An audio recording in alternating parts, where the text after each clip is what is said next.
नहीं किया गया।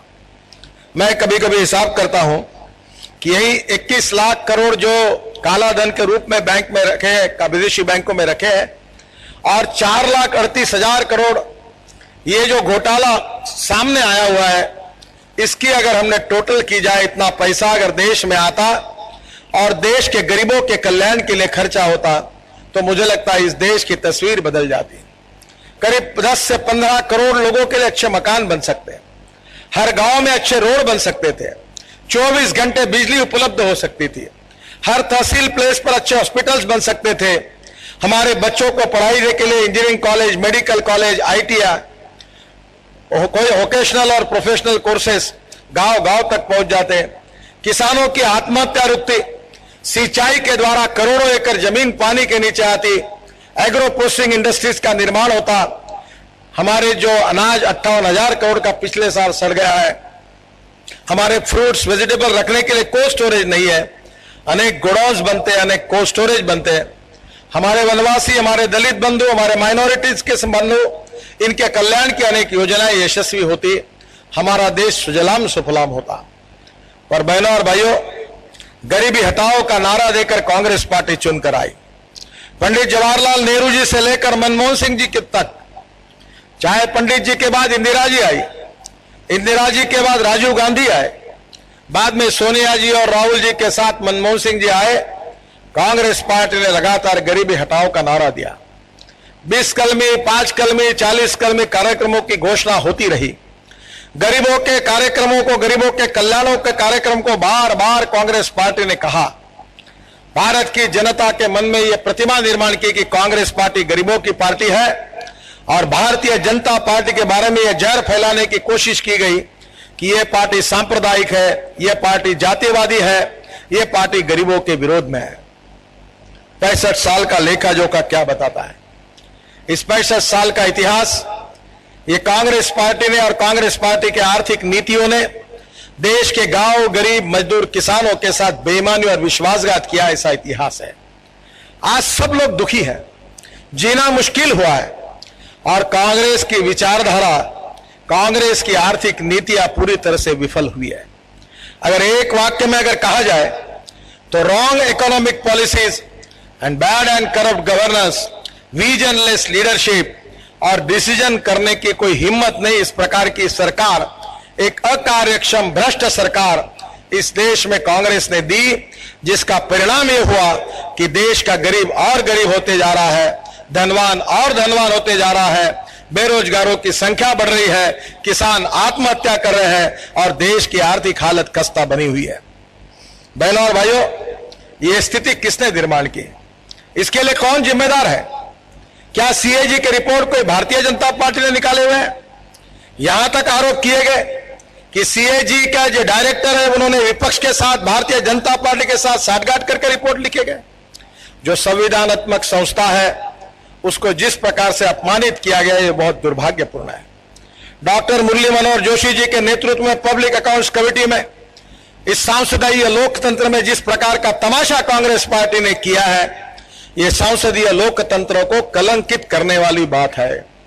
पब्लिक अकाउंट्स कमेटी में यशवंत सिन्हा जी, इनके साथ जिस प्रकार का व्यवहार उस कमेटी के अध्यक्ष ने किया, जिस प्रकार का व्यवहार रविशंकर प्रसाद जी अपनी बात कहने लगे, तो अध्यक्ष ने कहा बिल्कुल बोलना नहीं, मैं आपको एक वाक्य नहीं बोलने दूंगा। इमरजेंसी जैसी व्यवहार, लोकतंत्र, संसदीय लोकतंत्र की हत्या करके यह धमकाया गया कि खबरदार आप कहोगे कि प्रधानमंत्री और अर्थमंत्री जो जिम्मेदार है, उनको बुलाने की बात अगर कमेटी में करोगे, तो इस कमेटी में हमको आपको बोलने नहीं देंगे, आपको जाना है तो जाओ, छोड़ना है तो छोड़ो, हम आपकी चिंता नहीं करते। इस प्रकार का बर्ताव कांग्रेस पार्टी ने उनके नेताओं के आदेश पर किया। मुझे ऐसा लगता है कि इस स्थिति में कांग्रेस पार्टी हमारे ऊपर नकारात्मक राजनीति की आरोप लगा रही है। मैं पूछना चाहता हूं कि जम्मू कश्मीर में कांग्रेस पार्टी ने सेपरेट स्टेटस की बात करते करते सेपरेटिस्ट तक वो बात पहुंच गई। कांग्रेस ने अलगाववाद को बढ़ावा दिया। आज तो स्थिति ऐसी हुई है कि वहां की परिस्थिति इतनी बिगड़ गई है कि हमारे तुष्टीकरण के नीति के कारण, अलगाववादी तत्वों के साथ तुष्टीकरण की नीति के कारण आज जम्मू कश्मीर की हालत बहुत खस्ता हुई है। वहां के लोक नियुक्त सरपंच उनकी हत्याएं हो रही है। जिस प्रकार से आतंकवाद वहां फैल रहा है और कांग्रेस ने जिस प्रकार से जम्मू कश्मीर को सेपरेट जो स्वायत्तता की बात की है, अब वो स्वायत्तता की बात एक सेपरेट स्टेट और सेपरेट नेशन की ओर जा रही है। जो वार्ताएं की गई वो भी देश की एकता और अखंडता के साथ पूरी तरह से बेईमानी करने वाली बात कांग्रेस ने की है।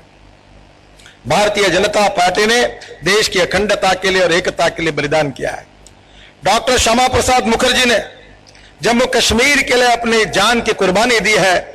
एक तरफ देश की एकता और अखंडता के लिए बलिदान करने वाला इतिहास ये भारतीय जनता पार्टी का इतिहास है, और दूसरी ओर अलगाववाद का विदेशी नागरिक देश में आ रहे उनका स्वागत करके उसका तुष्टीकरण की नीति ये कांग्रेस पार्टी का कल्चर है।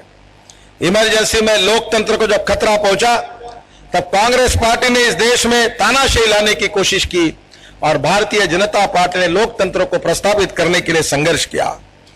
कांग्रेस से भ्रष्टाचार ये कांग्रेस का पर्यायी शब्द बना हुआ है। ये अखिल भारतीय कांग्रेस कमेटी नहीं है, तो ये अखिल भारतीय कोल कांग्रेस कमेटी बनी हुई है। इन्होंने इतना लक्ष्मी दर्शन किया, इतना माल खाया है कि गली से लेकर दिल्ली तक एक ही शोर है कि कांग्रेस वाले देश को लूट रहे हैं। जैसे डकैत रात को गांव में घुसते हैं और गांव को लूट कर जब भाग जाते हैं, वैसे कांग्रेस वाले कौन से सूखे से आए मुझे पता नहीं, पर देश में लूट मची है। दिल्ली में लूट मची है ऐसा नहीं है, तो राज्यों में भी लूट मची है। राज्यों के कांग्रेस नेता चाहे महाराष्ट्र हो चाहे कोई भी राज्य हो, वो इस बात की स्पर्धा में ये सिद्ध करना चाहते हैं कि हम भी कुछ कम नहीं है, तुम जितने खा रहे हो उससे ज्यादा हम लूटने का काम करेंगे, और ये लूटने की स्पर्धा देश में शुरू है। 21 लाख करोड़ काला धन लाने की बात है, चुप बैठे हैं। 4,38,000 करोड़ सीएजी की रिपोर्ट है। तो कांग्रेस पार्टी का जब भ्रष्टाचार उजागर हुआ तो कांग्रेस पार्टी के नेता कहती है कि ये भारतीय जनता पार्टी वाले नकारात्मक राजनीति करते हैं। मैं पूछना चाहता हूं कि कौन सी बातों का हमने विरोध किया। यशवंत सिन्हा जी के नेतृत्व में जो फाइनेंस कमेटी है उसने 11 फाइनेंशियल बिल मंजूर किए हैं। मैं पूछना चाहता हूं कांग्रेस पार्टी से कि उन्होंने मंजूर करने के बाद में भी संसद के सामने बिल क्यों नहीं आया, इसकी जिम्मेदारी भारतीय जनता पार्टी की है। क्या इसके लिए हम जिम्मेदार हैं? इतना ही नहीं तो भ्रष्टाचार के एक के पीछे कांड बाहर आ रहे हैं। क्या ये हमारे कारण आ रहे हैं? क्या हम सरकार को अस्थिर कर रहे हैं? मैंने जाहिर कर दिया कि हम सरकार को गिराना नहीं चाहते। कांग्रेस पार्टी के जो मित्र पक्ष है उनके साथ उनकी फ्रेंडशिप कैसे रखना ये उनका सवाल है, यूपीए का सवाल है। वो अगर अपने मित्रों को संभाल नहीं सकते तो ये दोष भारतीय जनता पार्टी के नाम से बिल फाड़ने का कारण क्या है? कांग्रेस पार्टी पूरी तरह से विफल हुई है। सोनिया गांधी जी का नेतृत्व विफल हुआ है, राहुल गांधी का नेतृत्व विफल हुआ है, और एक बड़े अर्थशास्त्री के रूप में मनमोहन सिंह जी देश के आर्थिक चित्र को तस्वीर को बदलेंगे ये विश्वास निर्माण किया गया था। पर अर्थशास्त्री का डॉक्टर मुरली मनोहर जोशी जी ने अच्छा शब्द प्रयोग किया है कि ये अनर्थशास्त्री प्रधानमंत्री है। ये अनर्थशास्त्री प्रधानमंत्री है। देश का सत्यानाश किया गया है। जो जो निर्णय नहीं करने चाहिए वो कर रहे हैं। अब अभी मैं हुकुमदेव जी से बात कर रहा था तो वो कह रहे थे कि कांग्रेस पार्टी की रैली है और वो रैली का नाम उनने दिया भ्रष्टाचार बढ़ाओ विदेशी लाओ। इसके समर्थन में कांग्रेस पार्टी की और यूपीए की रैली है। कैसा मुंह कांग्रेस पार्टी देश की जनता को दिखा सकती है? इस देश के इतिहास में स्वाधीनता के बाद 65 साल के इतिहास में अगर सबसे भ्रष्ट सरकार कोई है जिसने भ्रष्टाचार के सब रिकॉर्ड अगर तोड़ दिए हैं तो मैं विश्वास के साथ कहना चाहता हूं कि ये यूपीए की सरकार है। अपवाद अगर कहीं है तो लाल बहादुर शास्त्री जी के नेतृत्व की सरकार, मोरारजी देसाई की सरकार और हमारे नेता अटल बिहारी वाजपेयी जी के नेतृत्व की सरकार। इन तीनों सरकारों ने घोटाले रहित, भ्रष्टाचार मुक्त, ट्रांसपेरेंसी से युक्त और विकास अभिमुख सरकार अगर देश के इतिहास में दी है तो इन 3 सरकार का मैं उल्लेख कर सकता हूं। कांग्रेस पार्टी अपने दामन में देखने के बजाय भारतीय जनता पार्टी को लगातार टीका का लक्ष्य बना रही है, और इसलिए मैं सोनिया जी को यह बताना चाहूंगा कि अपने पार्टी को सुधारो, भ्रष्टाचार को मिटाओ, मैं तीखी बात करने में बहुत प्रसिद्ध हूं, पर मैं अध्यक्ष बनने के बाद कम करता हूं। वो हिसाब दो कि हर कोल माइन देने के पहले जो कांग्रेस पार्टी के दो मुनीमों के पास जाकर जो टन के हिसाब से हिसाब कर रहे थे और उन्होंने पार्टी के लिए सोनिया जी के नाम पर पैसा इकट्ठा किया है, वो कितना पैसा इकट्ठा किया उसके लिए पहले बताओ। जो आज अखबार में छपा हुआ है कि कोलगेट में ये माइंस देते हुए लक्ष्मी दर्शन किसने किया है, इसका जवाब सोनिया गांधी हिंदुस्तान की जनता को दे। हमारे ऊपर कुछ कहने की आवश्यकता नहीं है। मैं भी जानता हूं, मैं अच्छी तरह से जानता हूं, क्योंकि मैं पावर जनरेशन में काम करता हूं। लोगों ने मुझे बताया कि टनों का हिसाब कैसा होता था, टन के हिसाब से पैसे कैसे लिए जाते थे और उसके बाद में चिट्ठी लिखकर कोल मिनिस्ट्री के पास कैसे भेजी जाती थी। इसके एक नहीं, मैं 100 उदाहरण बता सकता हूं कि क्या हुआ है। और इसलिए मैं कांग्रेस पार्टी से अपील करूंगा कि इसके लिए भारतीय जनता पार्टी को दोष देना, नकारात्मक रूप से कहना, यह सारा अन्यायकारक है, गलत है। और कांग्रेस पार्टी अपने दामन में देके सोनिया जी अपना आत्म परीक्षण करे और मनमोहन सिंह जी अपने आर्थिक नीतियों का परीक्षण करे, जिन्होंने जितने गलत निर्णय करके इस देश को पूरी तरह से सत्यानाश किया है, उसका आत्म परीक्षण करके उस बात की चिंता करे। इस देश की आवश्यकता है। हमने कोई डिफेंसिव रहने की आवश्यकता नहीं है।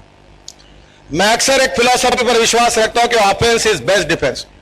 हमको कभी कभी बदनाम करने की कोशिश करते हैं। हमारा दामन साफ है, हमने कोई गलत काम नहीं किया है। अगर कांग्रेस पार्टी की हिम्मत होगी तो लगातार किसी भी इंक्वायरी को कर सकते हैं, मुझसे डरते नहीं। कल बात हुई कि 93 तक जितने कोल ब्लॉक दिए गए उसकी हम इंक्वायरी करेंगे। मुझे मीडिया ने पूछा कि अब तो 93 के बाद एनडीए के शासन कार्यकाल में जो कोल ब्लॉक दिए उसकी इंक्वायरी होने वाली है। मैंने कहा 93 क्यों, 47 से इंक्वायरी करो ना, किसको ब्लॉक मिले पूरी इंक्वायरी करो। अटल जी, अडवाणी जी के नेतृत्व में भारतीय जनता पार्टी के मंत्रियों ने ऐसा कोई गलत काम नहीं किया कि हम इससे डरते नहीं। हम कोई डिफेंसिव नहीं है और कोई दबाव के नीचे हम नहीं आएंगे। बहनों और भाइयों, एक कोशिश की जा रही है। अब हमारा कांग्रेस पार्टी को लगता हमारा मुंह तो काला हुआ है, तो वो गाना था हम काले हो तो क्या हुआ। अब वो दूसरा है कि हम काले हैं तो तुम भी काले हैं, सब काले ही काले हैं। काले है ना ब्लैक, कोयले का कलर ब्लैक है। अब इनके सफेद चेहरे ब्लैक हुए हैं तो कांग्रेस पार्टी कह रहे कि हमने नहीं खाया, इन्होंने भी खाया। ये जनता को गुमराह करने के लिए गलत प्रचार किया जा रहा है। जब इनका भ्रष्टाचार उजागर हुआ तब विपक्ष को भी बदनाम करने की कोशिश कर रही है। हमको इसमें डरने का कोई कारण नहीं है।